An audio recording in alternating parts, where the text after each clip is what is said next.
We are not begging for our freedom because it is our constitutional right. All the people that have been killed, they were killed innocently and they must get justice. All our comrades that are in prison, they are not criminals, they are innocent. And we've been demanding for their freedom. We continue to demand for their freedom. We want freedom for Olivia Rutaya. We want freedom for Machete. Freedom for Kalanzi. Freedom for Umudi Nsanya. We want freedom for all political prisoners. We are not begging Museven because they are not criminals. They are innocent people.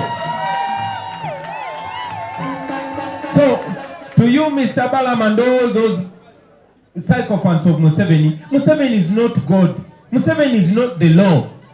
Museven is also supposed to be under the law. We don't beg for our rights. We demand for our rights because they are given to us by God and confirmed by the Constitution.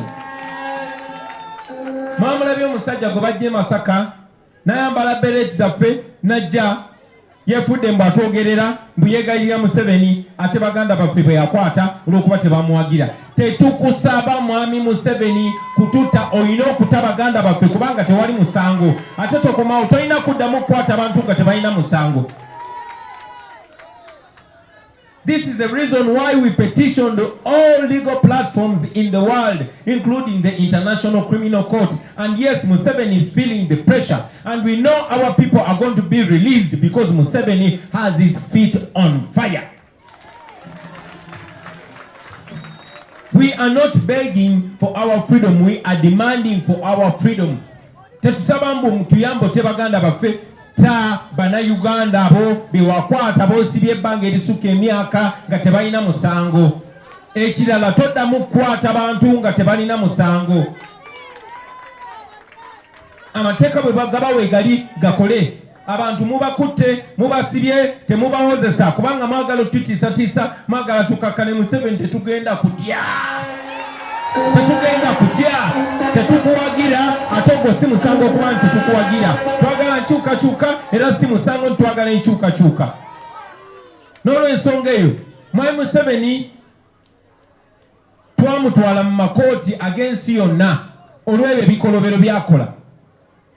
Era ng'ekimu ku bikolobero kwe kukwata bannansi abatalina musango kubanga tebamuwagidde. N'agamba nti abatadde mu kkomera n'abagulako ebisangosango eby'ekigwagwa. And this is the beret that they say is a military uniform. I wonder why they've not arrested me. I wear this every day. Okutte bana Uganda obasibye makomera nti bazize omusango okwambala enkofiira bweti. Ate oleese omugwagwa ayimiridde mu maaso go ng'ayambadde enkofiira bweti kubanga oyagala okukola. Mwami Museven alina okumanya nti eno generation ndala nnyo gy'agiringa nayo.